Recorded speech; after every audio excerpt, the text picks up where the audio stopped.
Voltamos, estamos agora em 1 Coríntios 12, vamos dar continuidade, né? E Paulo inicia esse capítulo falando acerca da diversidade dos dons espirituais.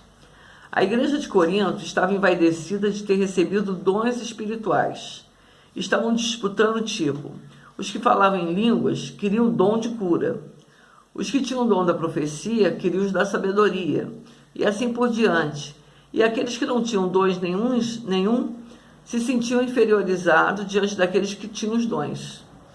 Paulo lembra que eram gentios e adoravam ídolos mudos e por eles eram guiados.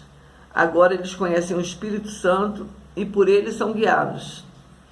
Paulo ensina que ninguém que fala pelo Espírito de Deus diz que Jesus é anátema.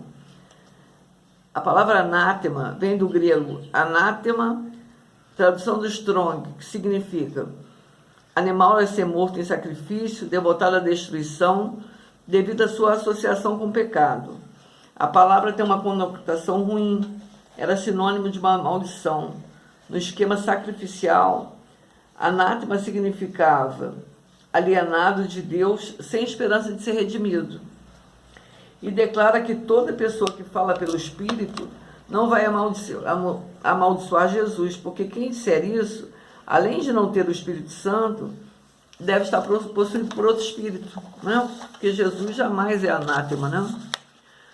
Apesar de haver vários dons, o Espírito é o mesmo, como também a diversidade de ministério de operações. Mas o Espírito é o mesmo. O Espírito Santo distribui os dons como lhe convém, para ser usado naquilo que for útil, isto é, tem um propósito. Lembrando que ninguém é dono dos dons, todos pertencem ao Espírito Santo. Então, o dom não é meu, o dom é do Espírito Santo. E ele dá e ele tira, né?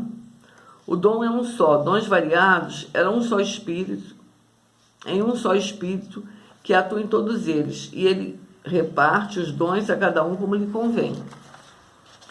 Os dons listados por Paulo são palavra de sabedoria, palavras que vêm de Deus para solucionar algumas questões, são direções inspiradas pelo Espírito Santo. Palavra de conhecimento, revelação do Espírito para alguma situação oculta. Fé, embora toda fé ser um dom de Deus, essa fé vai além. Não é só a fé em Jesus que todo cristão tem.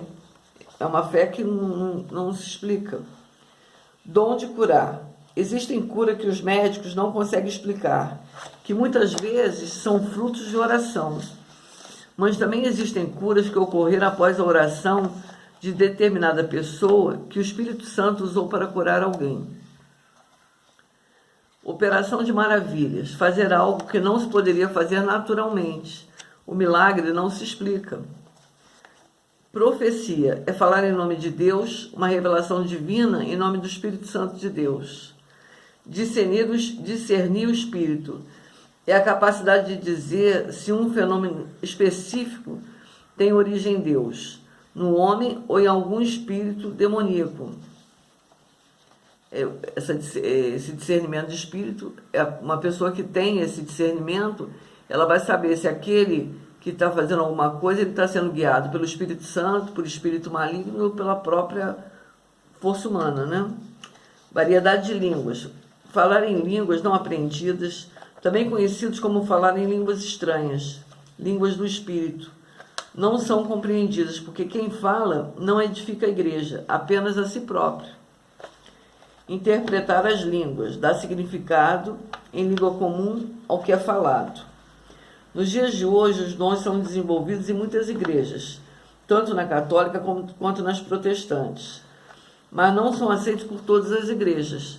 Nem toda igreja protestante aceita, falar em línguas, e dentro do catolicismo é a mesma coisa, nem todas as igrejas aceitam também. A unidade dos membros do corpo.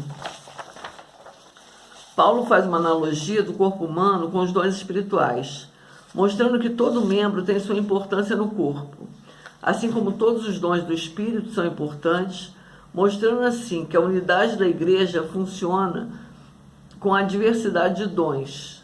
No capítulo 13, Paulo vai explanar a beleza dos dons. Lembrando que todos foram batizados no mesmo Espírito, quer judeus, quer gregos, quer servos, quer livres, mostrando que não é motivo de orgulho ter dons, assim como não é motivo de inferioridade não os ter, porque pertence ao mesmo corpo, e cada pessoa é importante para o funcionamento do corpo. Assim como os membros do corpo físico, cada uma parte tem a sua função, mesmo aqueles que acham que a sua função não tem nenhum valor, ou são menores, todos são importantes.